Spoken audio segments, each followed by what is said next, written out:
That's why we're going to trolling my chicken. So an easy way to troll your chickens is to spin the water thing, and more water comes down, and more people get around them. And more of the chickens just get around them, more of them, you see?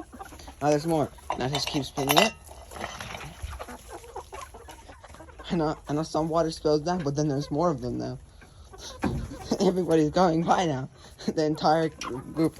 Let's just spin it even more. So more water comes out.